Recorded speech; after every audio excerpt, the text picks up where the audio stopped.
Good morning, comic book fans. Welcome back to Comics in 5 Minutes.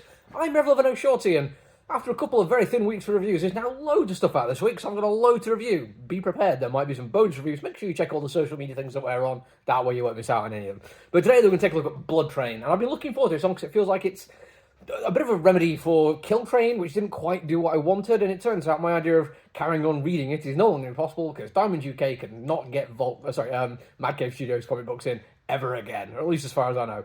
So I have to find something else, and it turns out murdering people on a train, Blood Train's got it going. So yeah, this is Adam Glass with art by Bernard Chang, and it's a solid one. There's an awful lot to like about it, but it's not going to be a glowing review, I'm afraid. And this is not to really criticise it heavily. It just fits in a certain area in my head, which I thoroughly enjoy, but I find it hard to rave about, because if this was a movie, a horror movie as an example, I would really enjoy watching it. I'd probably go back and watch it again.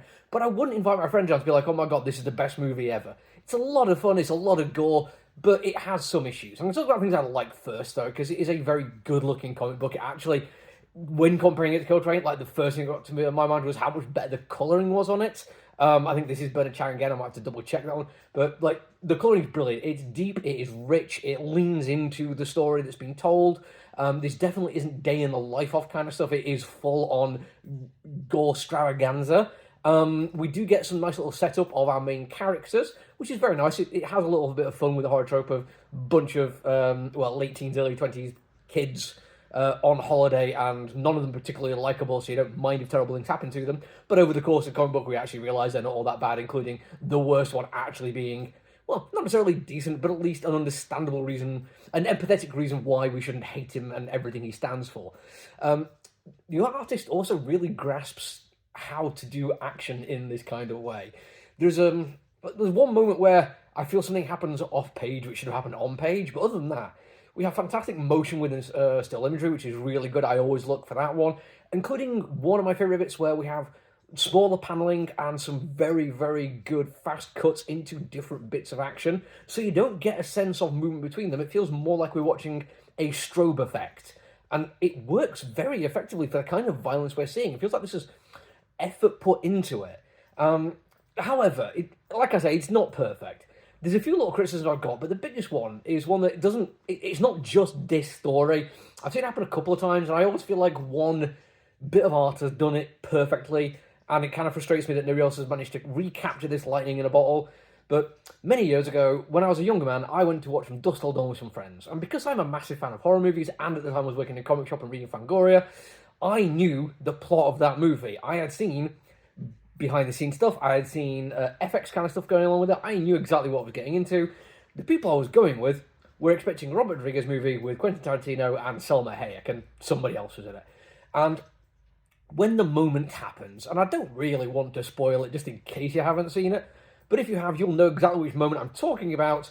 Everyone else I was at the movie with was genuinely surprised, and it was brilliant. And it turns out it's because the trailers didn't really make it really obvious. They didn't put anything like that front and centre. In this particular case, what we have is terrible things happening on page one. Clearly this is a monster movie, or a monster story, should I say. People are getting murdered on a train. It then cuts to the setup for it. And I feel like the story, the way it's being presented, apart from those first few pages, looks like it was supposed to be a surprise exactly what we're going to get. There's actually a moment that happens in the story which feels like the entire point of it was to be like, oh, what's going on here? Let's build up some intrigue. Let's have people questioning the story they think they're getting. I mean, yeah, admittedly, with a name like Blood Train and the cover artwork, it's going to give something away, but I feel like there's ways they could have done something where it wasn't just, oh, so this is the monster story we're getting. Now it feels weird that they're trying to second guess it.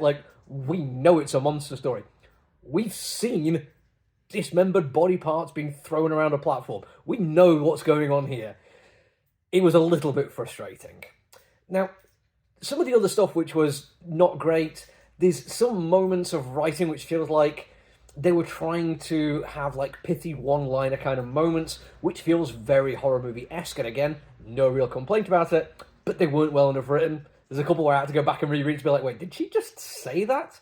And as I said, there's also a moment where somebody gets dragged off the train, and we don't see it happen, we just get told after the fact. And that does happen a couple of times in ways of stuff happening where I feel like just an extra little panel here and there could have made it flow a little bit better. Now, All of these are minor criticisms, but they are there, and it stops it being an absolute knock it out of the park home run comic book. But I still really enjoyed it, and if you like horror like I do, I think you'll enjoy it too. That's it for me for now, though. Like I said, keep an eye out. There's a lot of reviews this week. Until I see you all again, look after each other, everyone. Stay safe. Bye.